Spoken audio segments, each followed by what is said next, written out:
Kaya sa umaga rito, ang ating pag-uusapan ay tungkol nga doon.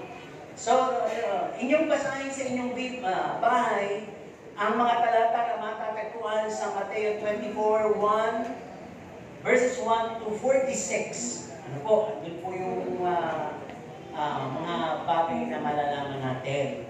Pero ngayon, ang babasahin lang natin ay naglagay ako ng mga ilang verses dyan. Verse 30, pasimulan natin hanggang talong-talong tayo hanggang verse 46. Ayan, Matthew 24:30, at kung magkagayoy, lilitaw ang tanda ng anak ng tao sa langit, at kung magkagayoy, magsisitagoy ang lahat ng mga angkan sa lupa, at mga akitan nila ang anak ng tao na napaparitong sumasa mga alapaap ng langit na may kapangyarihan at dakilang kalwalatian.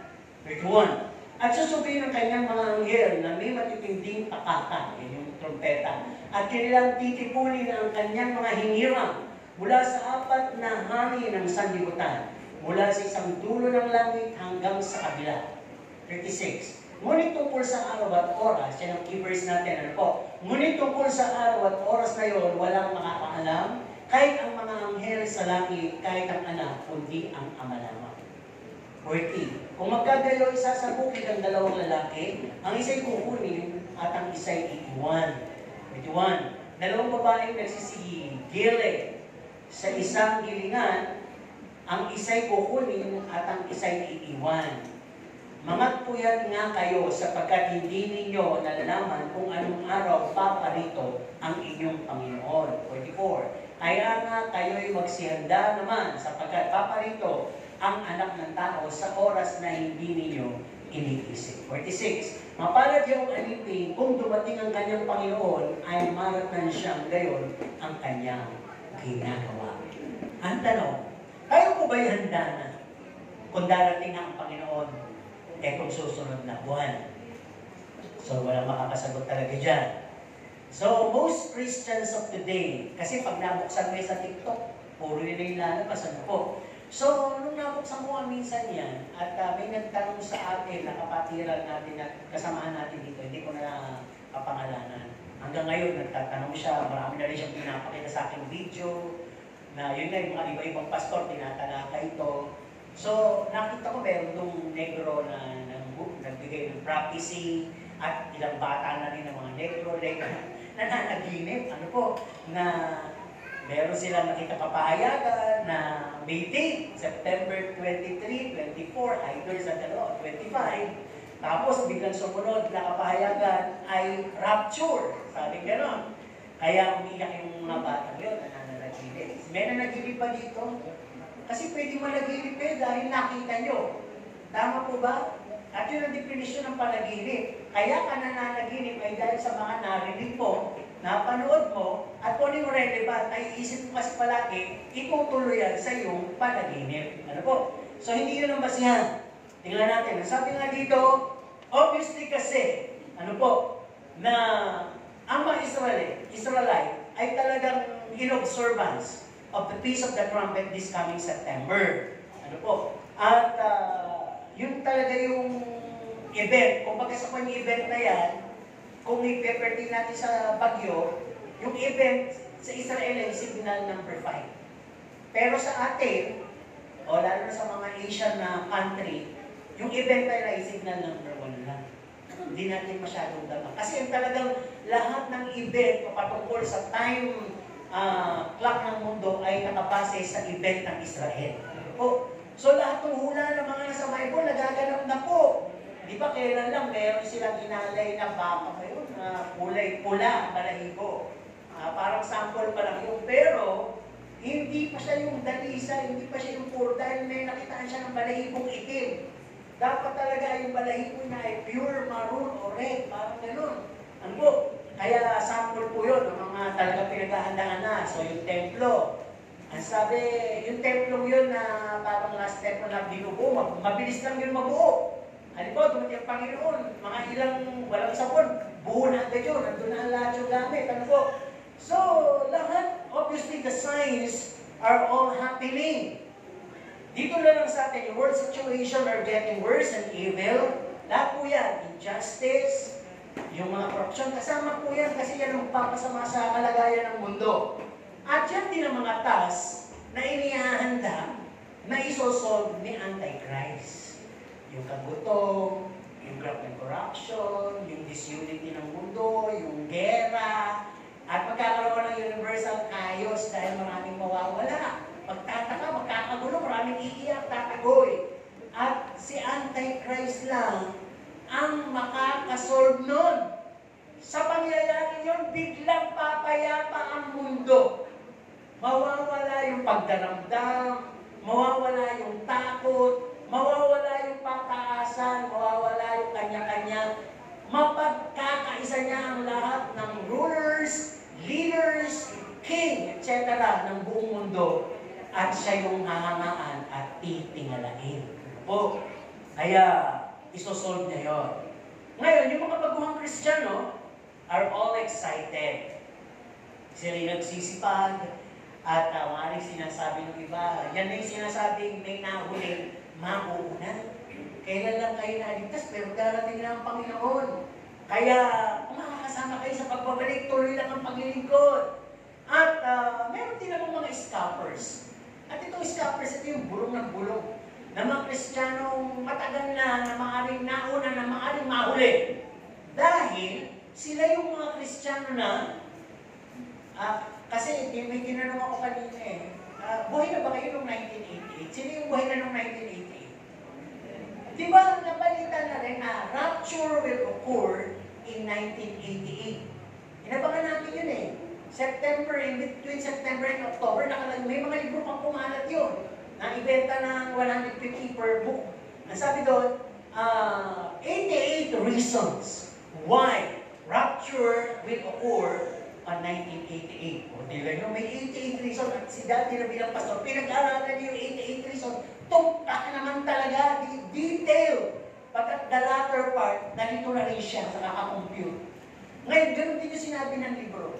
Further view, ito yung talaga masasabi ko. Pero almost, malapit na natin sanang maisol. Pero siguro may mga mystery na talaga hindi na yung unveil. Pero I assure you, sabi ng author na yun na it might, natin naman siya, it might happen this year of 1988. No? So ito na naman, meron na namang threat, meron na namang mga panaginip, may mga propesiya na naman. At doon pa rin sa TikTok at YouTube, wala ko nakita, may nagbenta ng sasakyan, ng bahay, may nag-donate na ng pera sa simbahan, may mga kamag-anak na matitigas ang puso na tumanggap na sa Panginoon, napupuno na yung mga iglesia na yun. Ano po? Ayan, puno na naman tayo ngayon. Pero hindi ko kayo hinahatulan. Pagpatuloy lang ninyo yan, maganda pong costumbre yan, o magandang relasyon sa Panginoon yan, na talagang dapat huwag tayo makalimot. Ito na yung pre-conclusion ko. Mangyari man o hindi, huwag magbago ang init ng inyong pananampalataya. Ano po? Kaya sabi nga yung scoffers at yung mga bulong ng bulong, nagkakalat ng mga salita, fake news yan. No? At hindi yan mangyayari. Yan na naman, may mga prediction na naman, may mga propesya na naman, maproprostrate lang kayo. Huwag kayong umasa. Siguro yung mga sinasabing scoffers. At yung mga scoffers na yan, galing yan sa Christian world din. Na yun yung mga nagbenta siguro noon, yung mga talagang sinara ang mga businesses nila. Kaya ang nangyari, nung nakita hindi tumating ng Panginoon, ubod ng pagsisisi ang nangyari. Kaya ang ating pamaganda dito ay hindi natin nasabi. Ayan. Be prepared or regret it. No? Pwede kang magkaroon ng word na regret sa dalawang forma. Nagsisisi ka dahil hindi ka nakapagsisi, naiwan ka. O nagsisi ka dahil naibenta mo, naipalugi mo, naipamigay mo ang ari-arian mo. Tumigil ka sa pagtatrabaho, nag-resign ka na, at talagang nagpakapanatiko ka. Amen? Kaya, punta tayo sa word na panatiko. Sabi ko kanina, yung mga newly Christians, excited. Yung mga scoffers, frustrated. At yun namang mga Christian fanatic. Some of the Christians are fanatic. Ito na nga yung sinasabi, pwedeng magbenta ng bahay, gastusin ang lahat ng pera, i-donate na natin sa mga institusyon, sa simbahan, at magpaka-active tayo, mag-participate tayo sa mga churches activities. recently lang, ngayon, ang dami nagpa-participate, nagpapa-water baptism, ang daming mga tumatanggap kay Kristo dahil inaabangan nila baka nga mangyari sa September either 24 or 25. Di ba? Pero yung Red Bull mangyayari talaga yung sinabi ng NASA, mapapanood yan ng buong mundo. Tututukan yan eh. Pupula talaga yung buwan. Ano po? At ang sabi kasi nila dito, pag pumula yung buwan, pagtapos ng pagpula ng buwan, tribulation na yun. Kaya ibig sabihin, bago mangyari yung tribulation, dadating ang Panginoon. Kaya yun ang mga prediction ng iba, at panaginip at mga propesiya. Kaya sabi, yung mga Christian fanatics, ano po? Nowadays, they become holier before the month of September. No? At meron din namang mga, yung may kayo ang puso, yung mga Kristiyano matitigas na ang puso. Yung mga nagbibingi-bingihan, nagsabi na hindi kami apektado niyan. Wala pa kami takot sa Diyos. Matatakot pa kami sa rapture. Diba? May ganon. Okay. So, atong sabi dito. So, now, how to deal with this expectation?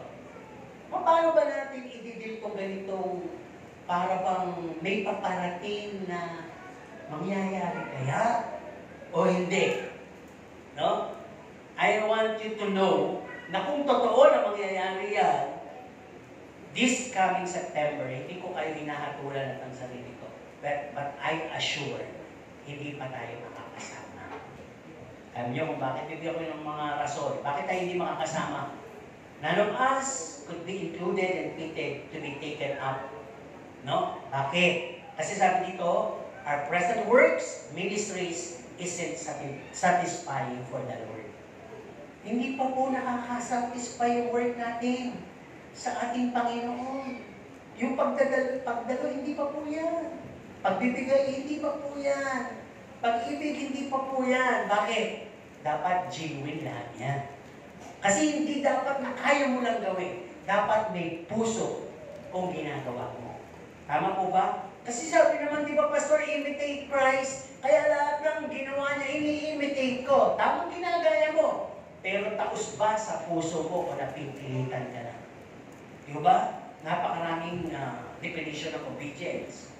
May full obedience, may careful obedience, may obedience na napipilitan ka din lang. Ano po? Kaya magtitignan po natin, sinasabi ko nga dito, na yung works natin presently and ministry isn't satisfying for the Lord. Wala naman tayong heartless soul na gano'ng karami. Wala tayong mga refined character. Marami pa rin sa atin yung matampuhin, matitisurin. No? Marami pa rin sa atin hot committed. Kasi kung fully committed tayo, our midweek service would be this number also. Would be this kind of number or percentage. Ganito din, kung fully committed tayo. Eh hindi, di ba?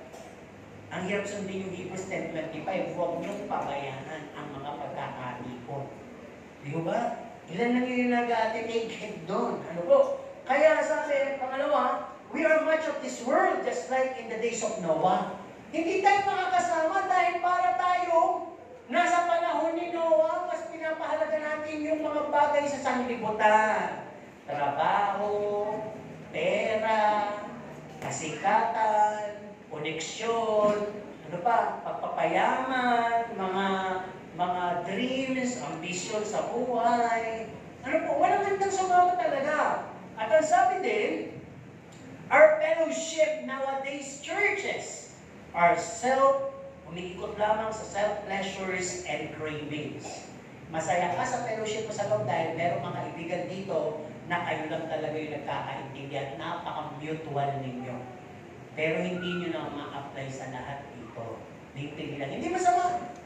Pero chine-check tayo dito ng Panginoon. No? Sa totoo lang, hindi naman natin gusto talaga mangyari. Tatanungin ko yun, sino gustong dumating ng Panginoon this September? Wala. Bakit? Wala nga tayong desire. Wala tayong longing. Wala tayong thirstiness, excitement in our hearts. Kaya darating ang Panginoon sa September, walang makakasama.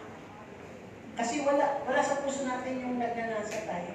Tapos na-justify pa yun ng alam naman ni Lord na marami pa tayong pagkukulang. Eh ba't di ko punuan? Alam naman ng Panginoon na marami pang hindi kumikilala sa Kanya. Eh ba't hindi ka mag-soul win?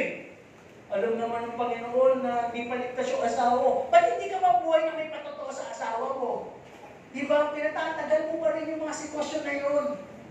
Mamaya malalaman yung ba't nagkakaganon. Okay, pag-usapan natin. Are we prepared? Doon na lang sa tanong na yun, wala pang makasagot. Sinong handa? Wala. Handang umuwi. Meron dyan, pinaghahandaan na iba niyan. Ano po? Kaya ngayon Bible, hindi na nilabas. Ano po? Handang handa na umuwi. Sino naman yung handa ng matulog? Pinapakiramdaman ko pa, Pastor, pagka ang lamig ay maabot na mula ulo hanggang talampakan. Unti-unti na akong bibigit. Amen? May handa ang salita ng Diyos, abutin kayo ngayon. Ihanda yung buksan ng inyong mga puso. Yun ang panawagan. Tingnan natin ngayon. Ang sabi nga dito, preparations, tingnan ko kayo. Unang bahagi, how does a foolish prepares? Or yung foolish preparations. Paano ba naghahanda ang mga mangmang? Una, sabi dito, they think they are ready, yet they are not. Katulad ng mga mangmang na birhen, yung 5 mangmang na birhen. Nag-aantay sila pero kala nila handa silang maghanda. Yung malaya, no? Hindi sila handa. Dahil wala nga silang dala o bao na extra langis. Di ba? Kaya nagkakurihan silang mangmang. Ano pa sabi ito? They have no divine or spiritual investment. Work done. Ministry inward, outward, upward. Nai-skip yan. Eh, paano ka pupunta sa langit? Paano ka rewarded? Wala kang ang ministry. Upward, inward, outside. Oh.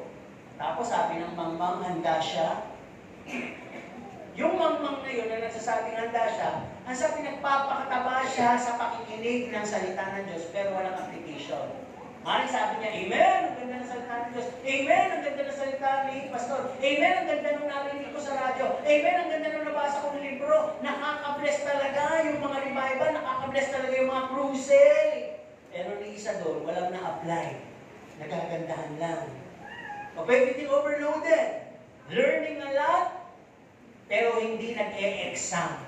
Bakit ka nagre-review? Hindi ka naman nag-e-exam. Ang dami mong alam sa loob ng church, pero hindi mo naman ine-exam. Ibig sabihin, hindi nasusubukan sa'yo. Nakalinig na ba kayo ng katuruan sa pag-ibig? Pagpapakumbaba. Yung pinag-aaralan natin sa meetings natin, di ba? Yung pagiging tapat sa Panginoon. Ngayon, mag-exam kayo. No? Put yourself into examination. Subukan nyo kung talagang napag-aralan nyo nga mabuti. Kung ayaw nyo nung bibigyan kayo ni Lord ng pagsubok, kahayaan niya, usigin kayo ng kapwa ng Kristiyano. Sabi nyo, napag-aralan nyo pala yung pag-ibig. Tingnan natin kung papasa kayo. Yun ang examination. Iba ayaw mag-take ng examination hanggang aral lang ng aral. Kaya overloaded. Ang sabi sa Bible, ever hearing, ever learning, but has no power. Ever reviewing, but not taking an exam, has no grade at all. Aral ka ng aral, hindi ka nag-exam, wala kang grado. Tama? Hindi malalaman kung excellent ka. Ang pwede maging title mo, ang galing niyan mag-aral. Ang sikap niyang mag-aral, pero walang katunayan kung yung napag-aralan mo ay kaya mo isulat, ipakita, ipamuhay. At talaga bang naka-impact sa buhay mo yan? Okay, ano ba? Bakit ang mga foolish ay matatawag na foolish sa kanilang paghahanda? The Christians, walang exercise application, overloaded sa learning. Ano pa? Petty issues are boosted by their pride. Minsan may maliit lang na pangyayari sa buhay, kapatiran. Diba? Hindi lang nakisama sa GC. Hindi lang napansin, nakamayan. Hindi na anyayahan.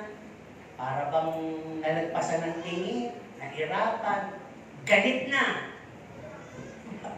Diba pa, hindi nyo pa nga tinataglan yung pinako, pero nanalangin ng patawarin, di ba? Naramdaman nyo bang sinampal kayo, tapos hinaharap nyo pa yung kabila? Wala pa tayo. Sa kaligtingan ng mga pagsubok ni Kristo. Pwede pa lang yung mga pinaparanas sa atin. Nakakarinig tayo ng sinisiraan tayo. Mga pwede pa lang po yan. nakakarinig tayo ng mga bagay na pinagkakaisahan tayo, persecute tayo, pwede pa lang po yan. Di mo ba? Minsan, kahit sa Panginoon, galit tayo. Minsan, pinapayagan ng Diyos na magutom ka, pinapayagan ng Diyos na para bang magkasakit ka. Tanong ka ng tanong. Kung kailan ako naglingkod, Panginoon, wala ba akong Diyos? Nasaan ka, Panginoon, sa araw ng mga aking mga pagdurusan, aking mga... Lahat na, nagtatanong ka lagi sa Panginoon. So, mga petty issues ng po lahat yan.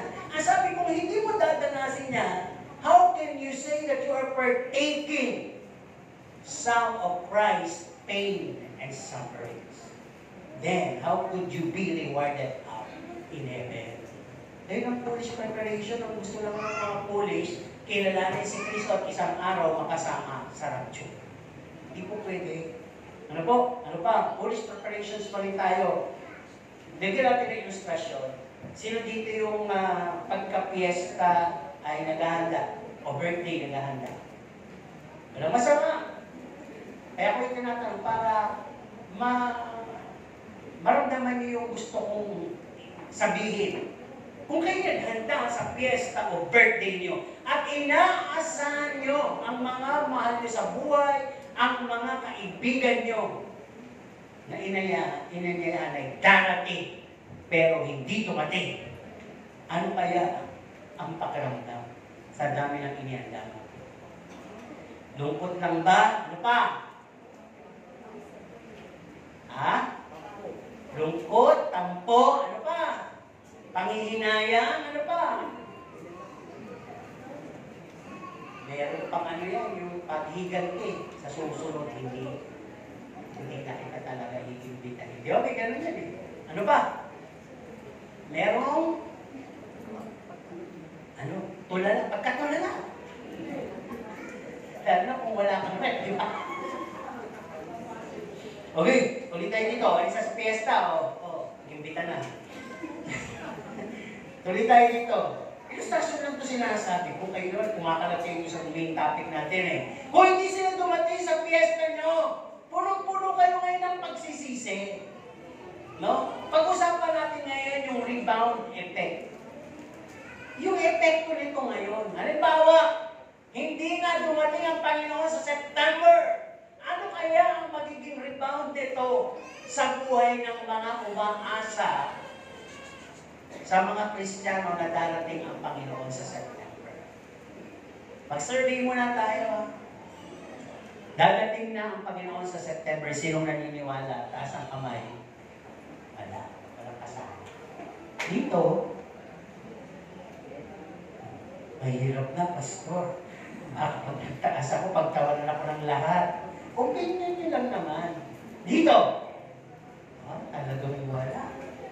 Dito, wala rin naniniwala. Pero isang tanong ako, sinong gustong sumama? Teka lang. Baka sabihin ko, sumama sa mga maiiwan. Kayo naman, ang bilis nyo agad eh. Sino naman ang gustong sumama pag sakaling dumating ang Panginoon sa September? Okay, ba't gusto naman sumama? Kanina, nagdududa kayo, pero gusto naman. Kasi nga, Pastor, yung salita mo, Pastor kayo, sinabi mo, sakali. Tingnan na lang. Diba? Ang gusto ko lang sabihin sa inyo, ay paglaban niyo yung paghahanda niyo. Mangyari man o hindi, paghanda niyo. Kasi may rebound yan, kung sakaling hindi mangyari. At sabi, anong mangyayari? Ganito yung mangyayari. No? Yung mga unserious, yung mga half-hearted, yung mga sympathizers, believers. Alam niyo ito? Yung mga Kristiyanong hap-hap. Yung mga Kristiyanong hindi seryoso, mga Kristiyanong kalahati lang ang puso sa Panginoon, at yung mga Kristiyanong sympathizer, alam niyo yung sympathizer? Yung nakikisimpatya lang. Matawag lang siyang Kristiyano. At alam niyo, kayo yun. Amen. Alam niyo kung sino kayo. Alam niyo. Okay, ito yan. Ito pwedeng maging rebound. Epekto. Number 1. Magiging kang more confident of believing. Hindi yan mangyayari. Sabi ko na, hindi yan mangyayari. Mga puto kasi kayo eh. No? Hindi pa yan mangyayari. At i-justify na yung salita, marami pa nang masasama.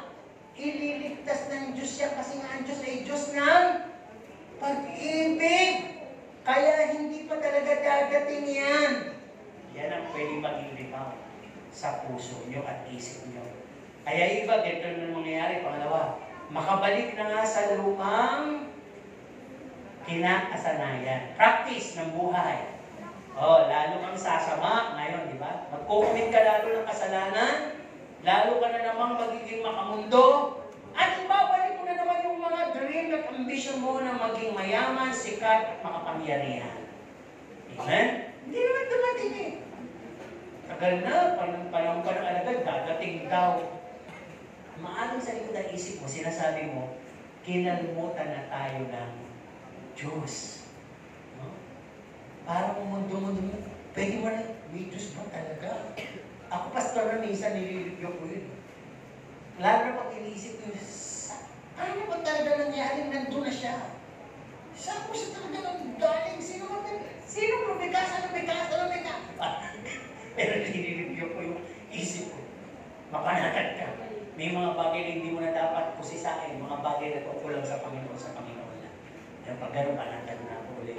So ganito, kaya ko sinasabi, haharapin ng taong mga nag-aantayan sakaling hindi dumating ang Panginoon sa September, ito yung magiging mga kalalabasan, epekto. Yung iba na nag-uminit ngayon at ang mga iglesyang napuno, ang mangyayari, lalamig sila uli at ang iglesia ay mababawasan uli ng mga dumadayo. Bakit? Ang mga Kristiyano ay sasabihin nila, party again. Di ba? Party ulit tayo. At ang sabi dito, ito yung sinabi natin kanina, maraming magiging scalper. Bulong-bulungan yan.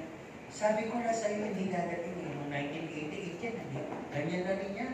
Marami na rin propeta na nagsabi niya, hindi talaga dadating. Di ba?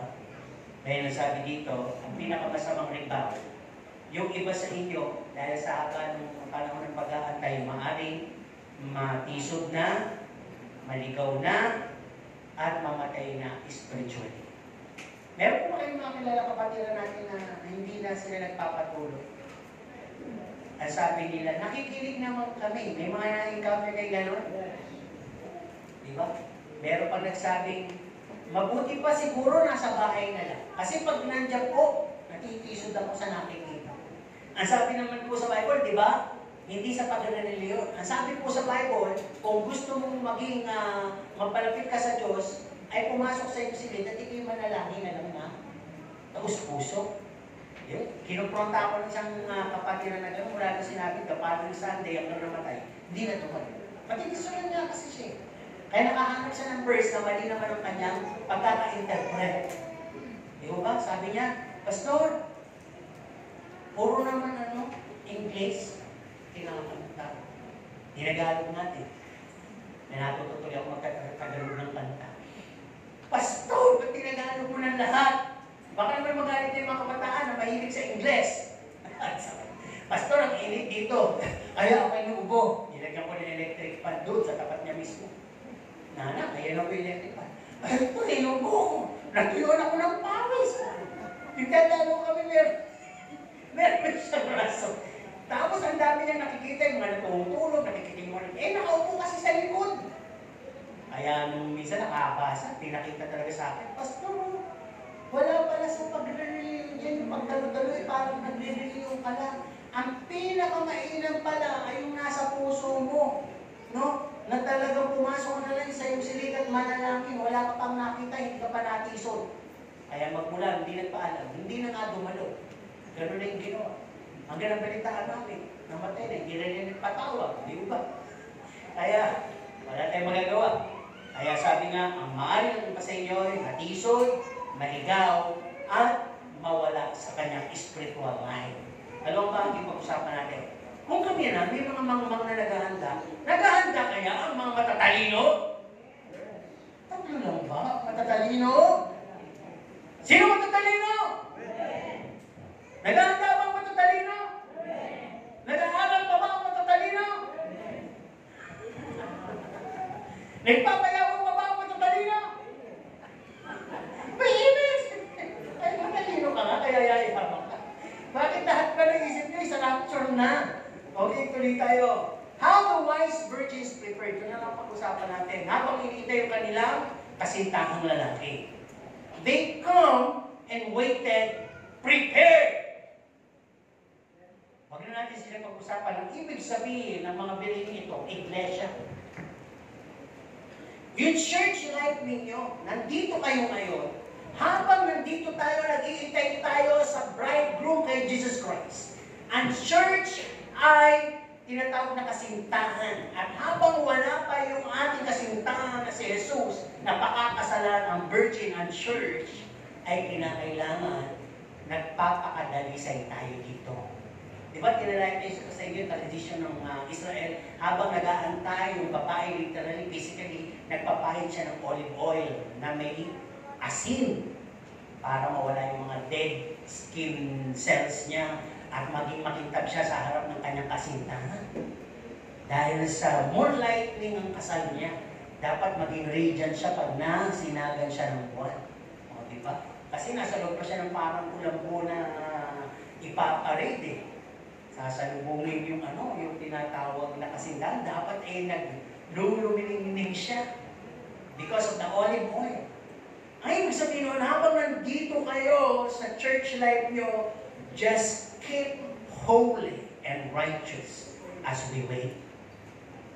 No? Ang sabi din, they carry extra oil with them.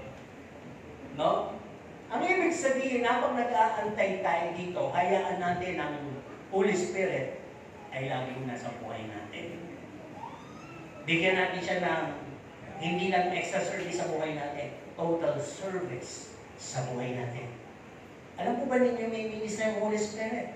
He is our best, great teacher. He is our comforter. He is our convictor. He is our strengthener. Lahat yun. Sabi ng Panginoon, aalis ako, pero may kahalili ako. At yun ay magsasabi sa inyo ng katotohanan, walang iba, kundi ang aking banal na Espiritu. Sino may banal na Espiritu? Well, kayo yung matatalinong birhen na nag-aantay. Nag-aantay ba kayo? Kaya nyo pang tumagal? Yes, because of the Holy Spirit. Pero kung wala pang Panginoon at nawala kayo sa iglesia, hindi kayo yung matatalinong birhen. Kasi nawala tayo ng extra oil. Di ba may pangyayari ito? Ano sabi? Yung mga mangmang ay naubusan ng kanilang mga langis. Kaya sila naman ay humihingi sa matatalino. Ang sabi, itong matatalino sa pangatong punto, how the wise virgins prepared. Ang sabi sa pangatong punto, they didn't give in to the foolish request. Hindi nila binigyan pinagbigyan yung kahilingan ng mga mangmang. Actually, ang word dito ganito eh. Para bang bigyan mo kami ng oil para kami din para bang may paanyaya. No? Gusto nila lang makipag-compromise kayo sa amin. No? Para bang bigyan mo naman yung time mo sa amin po para ng church. Bigyan mo naman yung commitment, baka magpas ka na sa langit. Diba? Parang ganun yun mga foolish. Kasi nawala na sila ng extra oil. Kaya sabi naman ng matatilang, hindi. Pumunta kayo, kumuha kayo ng gusto nyo. No? Yung time na yun, wala na gabi na Ibig sabihin, sige, kumuha kayo ng gusto nyo. Ang ginawa nila, o ng mga Christian of today, imbis na manatili kasama ng mga ribay, pumupunta pa sa kadiliman, bumabalik sa mundo. Wala ka naman kung sa mundo, na Holy Spirit, wala kondisyon ng mundo. Yung mga nasa loob, yun ang tutulong para lumakas ka. Diba? Wala. Hindi sila napagbigyan. Ayaw nila sumama sa atin, tayo na lang. O, naglagalag sila sa dilim. Ibig sabihin, talaga nag-compromise sila at talagang na-influensyahan sila, nag-create sila sa mundo. Kaya nang dumating ang Panginoon, naiwan sila. So, gano'n ang mangyayari sa mga hindi matatalinong naghahantay o naghahanda. Madadala pa kayo ng sanlibutan ito. Kung wala yung extra langis, kung wala yung Holy Spirit na matibay na nagbiministeryo sa buhay. Katlong bahagi, witnessing the signs of His near coming. Nawi-witness po ba ninyo yung mga palarandahan? Sige nga, tingnan natin. Sa bawat grupo tatanungin ko, mag-isip na po kayo. Dahil pag wala kayo ng isip, ibig sabihin, mananatili lang kayong tulala. Wala kayong na alam na sign eh. Ano po? Siguro naman sa bawat group may alam. Isa lang ang bibigay ha. Dito sa group na to. Anong mga sign ang napapansin nyo? Ayun, gera. O, dito.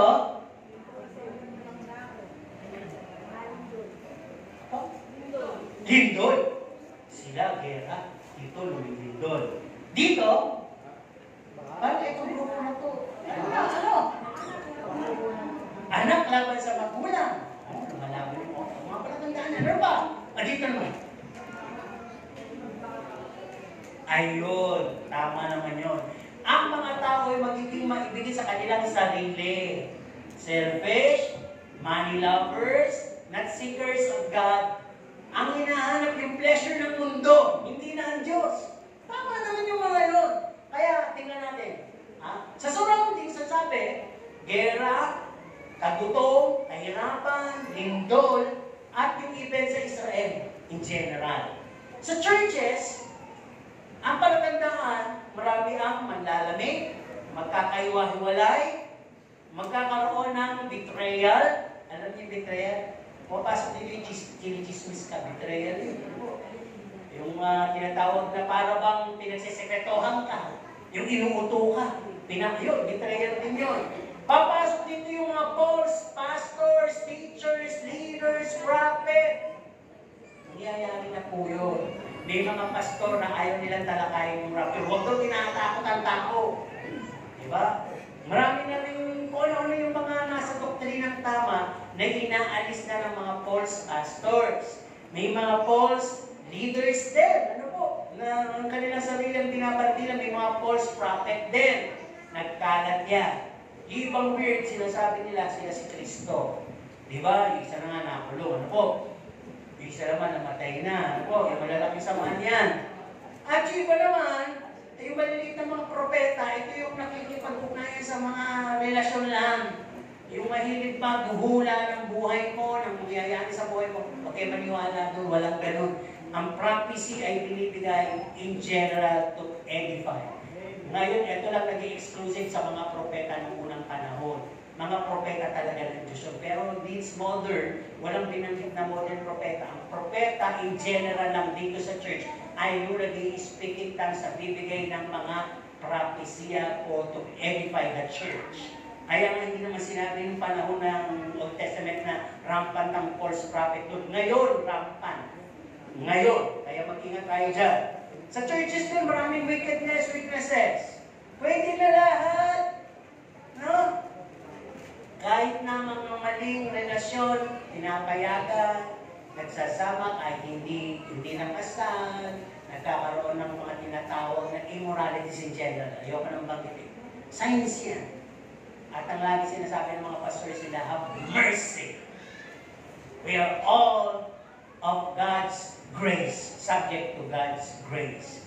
Diba? Ganun eh, compromise na nga po lahat.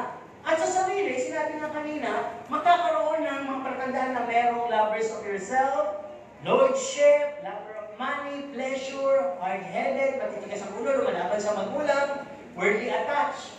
Yung talagang hinahanap mo yung pagiging makamundo. At malamig ka sa Panginoon, malamig ka rin sa pag-ibig. Di ba, usang-usang kayo yung okrayan eh. Doon, pag mahilig kayo manood ng pang-okray, mang-okray na rin kayo isang araw kasi hinahangaan niyo yung ganun mga salita. Di ba kung mahanga kayo sa mga disrespectful leaders, ganun din ang mangyayari sa inyong future, sa inyong mga anak. Di ba? Kapag nabagi, pag-usapan natin, if the event after is coming, okay, ano ba mangyayari kung dumating na ang Panginoon? Ito po yung mangyayari, pakinggan niyo mabuti. Gayet ko sakaling maiwan kayo. Ano po? Para malaman nyo na napakinggan ko yun eh. Ito, it's all gonna be under control of Antichrist. Sino gusto makita si Antichrist? Habang hindi pa dumadating ng Panginoon. Wala pa. Maraming nagsasabi. Laging sinasabi nila sa Amerika yan. Presidente ng Amerika yan. Kasi makapangyarihan sa lahat. Hindi natin alam. Yung Pope yan. Sinasabi nila. So, si Antichrist ay nasa tamang gulang na ngayon. Buhay na yun. No? At inihanda na siya doon sa kanyang gagawin. paano ba niya kukontrolin ang buong sanglibutan ito. No? So yun ang mangyayari. Pagka dumating ang Panginoon, halimbawa dumating ngayon, maya-maya lang, tatayo na yun.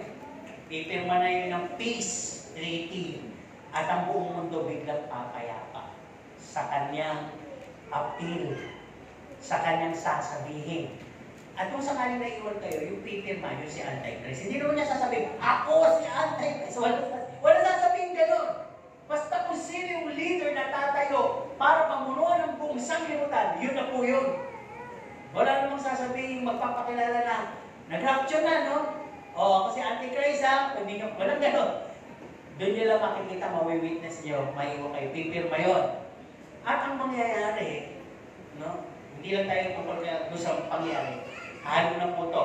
Yung lahat ng yaman natin inipon, lahat ng pinagmamalaki natin, madidivalued na yan. Magtataka ka rin sa sarili mo kung paano ka papayag eh. Na magkakaroon na tinatawag na equality. Walang mahirap, walang mayaman. Ano po? Kaya, kung para maging makumplito, tatayo yung isang leader na yon, mag-implement ng one government policy. No? Wala ka ng pag-aari. Lahat yayaman. Isa na lang ang bilihan, isa na lang ang reliyon, isa na lang ang system, at isa lang ang magpapatakbo sa lahat ng approval na ito. Markahan lahat yan ng 666. Yun na po yun. Para isa na lang. At doon sa pagmamarkang yun, hindi natin lang kung mawawakos-focus ka, o ano yung isang makapangyarihan, bibigay sa'yo ng pagsuko, pagsamba, paghanga, at pagsunod kay Antikristo. Halimbawa lang, tatangin ko to, verbal na tanong to, lakas na ng loob ang pagsagot. Kung sakaling naiwan ka, kaya mo bang i-resist si Antikristo? Dito, survey tayo. Sigurado may maiiwan dito. Sakaling lang. Hindi porke sumagot kayo na yun. Malay nyo, kayo pa rin makakasama. Ano gagawin nyo? Kaya nyo ba i-resist si Antikristo? Ay, sumuko. Hindi. Huwag kayong magpaiwan, ha? Hindi pa rin yung kaya. Dito, may kaya bang mag-resist sa Antikristo? Ay, madali lang kung sunodin ang Antikristo. Walang tibo eh. Dito, kaya nyo mag-resist? Tanggihan si Antikristo? Kasi wala naman itatong sa ano ba yung tatanggihan ko? Mamaya. Dito, kaya nyo ba? Ayan. Alam nyo pag hindi nyo kaya, isa lang naman nasagot eh. Alam nyo kung bakit? Pag hindi mo kayang humirap, hindi mo kayang magutom, hindi mo kayang magkasakit, hindi mo kayang mamatay, ay, sige po, tatakanya na po ako. Ang sabi ng isang nagturo, pag naiwan ka, tiisin mo talaga yung guto, magtago ka na. Sa kaya mo pagtago, dalahan natin ka, pipilitin kang markahan ng 666. At kung sakasakaling hindi ka mamarkahan, mamaya natin pag-uusapan yan. Okay. Ang sabi nga dito, yun ang mangyayari, isa na lamang sistema. Antichrist will be masquerading as a good person. Mabait na ipapakita niya sa loob ng 3.5 taon. Ang sabi nito, he'll be able to unite the world. Mapagkakaisa niya mo to, he'll be able to give the demands of the people. Lahat ng gusto ng tao, mabibigay niya. At ng gusto ng Israel, ang mga Hudyo, maibibigay niya. Kaya nga siya hangaan eh. Wala siyang hindi maibibigay para lang i-please ka, i-please tayo. Kaya sabi, after the 3.5 years of peace and false prosperity, itong taon yung tribulation, after rapture, magpapakilala na talaga kung gaano ka ba ito si Antichrist ay biglang 100% yung kabangisan, kasamaan, kalimonyo na sabihin na natin, yun na siya. Kasi, nakuha niya na yung inyong tiwala. Ngayon, alipin na kayo, syempre, nagpatatak na kayo. At biruin mo, pag nagpatatak ka, halimbawa, alipin ka na ni Antikristo, galit pa sa'yo ang Diyos. Yung wrath of God na sa'yo na. Hindi na mawawala yun. Pag tinatakpan mo yan, hindi na mawawala. Nasa iyo na talaga. At ang wrath of God nasa iyo na. No? Anong mangyayari? Ang sabi po dito sa Matthew 24:21, pagkatapos ng mga pangyayari niyan, ang sabi sa Matthew 24:21, darating sa sanglibutan ang isang bagay na very terrifying. Napakasama, napakatindi, napakagrabe, na hindi pa nangyari at hindi na mangyayari, kundi sa araw lang ngayon. Sobrang katatakutan ng mangyayari. Kasi after gaining the trust of all people around the world, He will unveil His true colors as the beast. Walang makatatayo sa pressure, pain, and suffering na idudulot niya sa mundo. Kaya sinabi doon, nanaisin ng taong mamatay. Anong ibig sabihin ng mamatay? To separate. Hihiwalay. Baka hindi literal to. Sabi na, ipatong mo nga ng bundok sa'yo. Hindi ka mamamatay.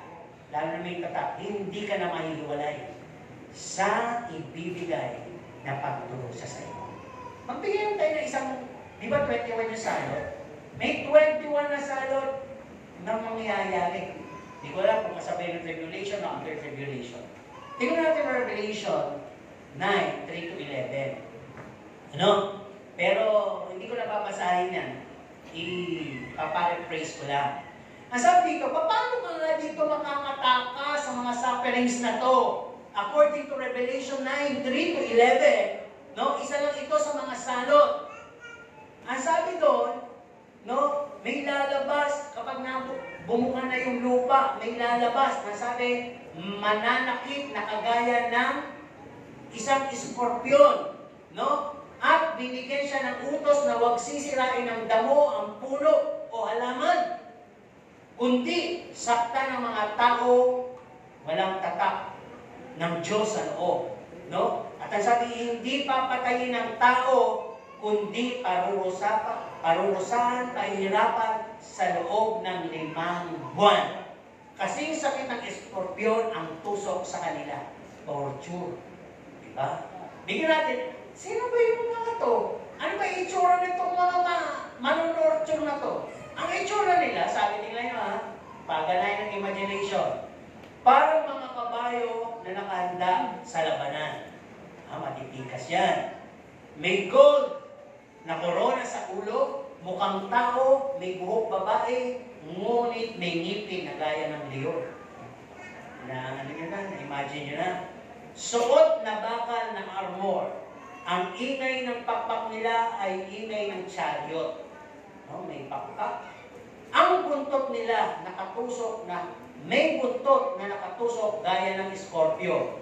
Nabuntot nila yung kapangyarihan para saktan ang tao ng 5 buwan. Sino nakabalika dito yung nakatanggap ng 12 saksak?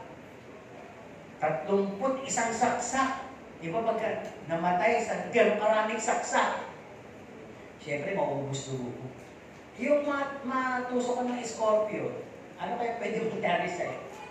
Siyempre, lalat-latin ka. Mamamaga ka. Ang sakit nun yung sino yung natusok na ng bubuyog. Di ba ang sakit?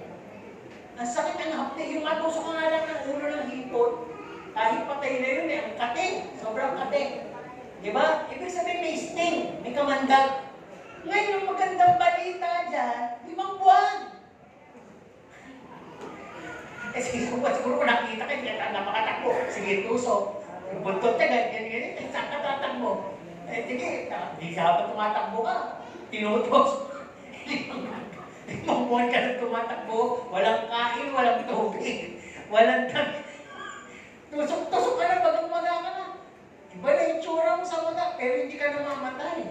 Pinahihirapan ka sa loob ng 5 months. Yun nga lang, di ba yung nga lang pandemya naman, hindi naman tayo lahat apektado, nahirapan tayo, torture tayo, dahil nang pinaglalaban natin doon, ay makapasya lang naman. Di ba? Ito talaga may affliction sa katawan. Kaya, Sabi ng Bible scholar, sabi ng iba, may pag-asa pa pag naiwan ka. Magpapugot ka ng ulo. Sino kaya magpapugot ng ulo ngayon? Para mapunta sa langit. Ayaw, kasi wala pa naman niya sa hula pastor halimbawa lang, hindi sila nandiyan, di ba may mga aksidente. Sino gusto mapuputan ng ulo? Halimbawa, nahagip. Wala din. Sino magsasabi, kaya niya kung sakasakaling mapugutan ng ulo? Dito. Tingnan natin yung matapang. Basta sakali lang, nag-iisa rin yung maiiwan kayo, kaya niyo ba magpapugot ng ulo? Sakasakaling. Paninindigan niyo na ayaw niyo na 666, gusto ko talaga sa Panginoon, dahil gusto ko makasama kahit pugot ng ulo ko. Sino dito? Kaya yun? Siya isa. Isa. Kaya siguro doon yung iba na huwag maiwan. Dahil hindi mo pala kaya magpapugot ng ulo. Dito, sino kaya magpapugot ng ulo? Alam niyo yung pugutan, yung may malaking palakon, tapos haharap ka doon, nakita mo dami ng ulo, puro dugo. Hindi mo pwedeng sabihin, ulo, yung ulo. Dito! Ito, dalawa. Yung iba ha, siguraduhin nyo. Dito! Tatlo. Dito! Kasi yun na lang po talaga pag-asa. Pero ito po, sabi nga ng ibang, kahit si Daddy ito sinasabi, baka hindi na mangyari yun. Kasi yun, sa mga Israel lang yun. Tayo ang lang Nagmamalaki ka pa. Buti kung dahil dito yung pumunta ng ulo. Tatabi pa ba dito yung pumunta ng ulo? Hindi na. Ako, mga Pilipino po man mahilig doon sa balutan mo ako. Ay, magugutom Di ba mauawin? Di ba? Kahit ka nga nagsasunod, nagbababulgam pa. Paano ka makakasurvive? Hindi ka nga nagpapasting. Kaya sabi ng mga Bible scholars' opinion, others say, you must bear all sufferings and choose to be headed. Piliin mo na magdusa, magtago, at huwag kang magpatatak ng tatak ng Antikristo. Yun lang ang pag-asa mo. Pero ito yung isa sa mga realization. No? Nung panahon na nandito ang Holy Spirit, hindi pa inaalis. Kasama mo pa. Antigas mo Hindi nyo ba alam pagdating ng Panginoon, kukunin na rin yung Holy Spirit? Kaya paano ka mako-comfort? Paano ka magkakaroon ng long suffering? Paano ka mo mai-stand yung tinatawag ng mga trials na yun? Wala na nga yung nagpapalakas. Wala na yung nagkukumbiksyon na maliligtas ka pa. Wala nang ganung pulong. Alam nyo, full of evil whisper ang maririnig nyo. Gutom na rin. Paborito mo ng ba? Champurado. Ano? Papatata ka ba? Gutom ka na, alam ko. Pupugutan ka ng ulo. Tingnan mo, takas niyan. Ay, mapunan pala. Kaya pag baksak niyan, gaganon pa yan. Nakita mo, naghari yung grade.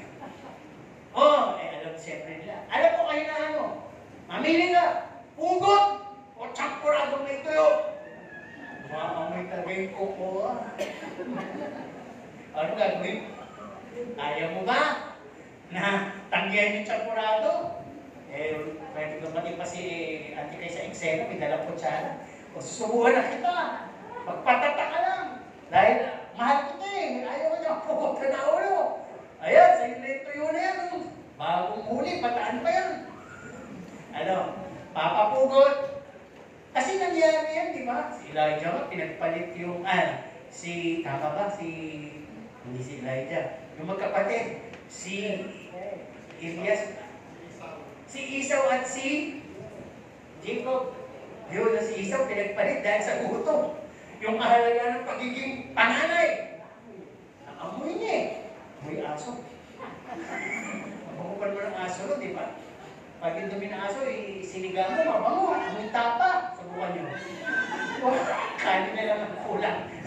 Nasubukan ko dito. Kaya yung bisita, sabi, Pastor, saan ka luto mo? Masarap po ba? Kanin na lang kulang, Pastor. Sige, wapuin niyo po. Ano ba yun? Kain po na aso. Kain mo, Pastor. Sabi niyo po, masarap yung bakit? Masarap yung kanin na aso, di ba? Kain naman. Pwede ko naman sinabing aso yun Siguro talaga natuloy yung isang platong kanin at amoy. Di ba? Balik tayo dito. Yun lang yung torture din mo yun. Yung gutom na gutom ka na, uhaw na uhaw ka na. Oh. Biglang pinakita ka ng Wilkins na nagyayelo. Kasi yung mga tubig pwede maging tugo na, pumait na eh. O, paano ka ngayon? Kung nung panahon na may Holy Spirit, tinutulungan ka na, hindi mo pa mapaglaban yung paninindigan. Doon pa! Wala na yung Holy Spirit. Hindi mo na kaya i-conquer yung katuwagan mo at yung katatakutan mo sa buhay mo. Paano ngayon yun? Sabi niya, the Holy Spirit is present, yet no one has overcome the world. Kung sa buhay mo, may Holy Spirit na, hindi pa kaya bunuin ang mundo. Paano na nga? Sabi dito, how come that you can skip and overcome and stay, makatiis ka hanggang sa wakas? Sabi, you could possibly give into and be marked out by the mark of the beast. Sige naman, natapan mo na ako. Siguro sabi mo mga, yung kasama ng mga tiris ang arte, tumakbo pa pinakot pa sa native. Duha ka naman pala pag nakita yung pugutan, magpapatatak din pala eh. Pagtapos mong tapato ka. Oo, pinagod pa pa kami, magpapatatak ka lang din pala eh. Di ba? Ayan. Kaya dito, sa patapos natin, ba't naantay mo pa yung nakakatakot na araw na yun? Kung ngayon, bakit maantay pa yung maiwan ka? Kung pwede naman ngayon, magsimula ka ng magsumikap, magpakainit. Di ba? Binibigyan ka na ng Panginoon ng pagkakataon. Bakit gusto mo pa yung second chance? Yung only hope ngayon, napupugutan ka ng ulo. No? Kung ngayon pa lamang, ay ino-offer niya na sa iyo yung kanyang grace and heavenly rest. Alam niyo, kaya walang pinakawalan ng mga tao napunta na sa impyerno. Because they could turn out to be the very best and effective preacher. Pwede kasi sila yung maging epektibo at mahusay na mga ngaral para ang tao ay totoong maniwalang may impyerno at sa impyerno ay hindi ka nakakaalis. Di ba? Conclusion natin. Sabi, repent, come home. Kaya naikwento yung prodigal son. No? Learn to realize. Hindi naman ako masaya kahit pumutang yan. Hindi naman ako masaya kahit sa akin ang lahat eh. Dahil hindi naman talaga yan ang kasiyahan. Ang Diyos ang kasiyahan. Susunod na R natin is rich for His rescue. Just like in the days of Noah, sinasabi na sa mga sumakay na kayo sa arko. May darating na kapahamakan, na baha. Tawa na sila ng tawa na. Sa panahon na yun, yun yung sinasabi, go, call your loved ones, at sabihin nyo yung darating ng Panginoon. If not, yung sarili nyo. Pumunta kayo sa rescue. Ano po? Kasi sabi dito, binasa natin, dadating ang Panginoon doon sa oras na hindi iniisip ng tao. Dadating ang Panginoon sa panahon na katulad ng panahon ni Noah.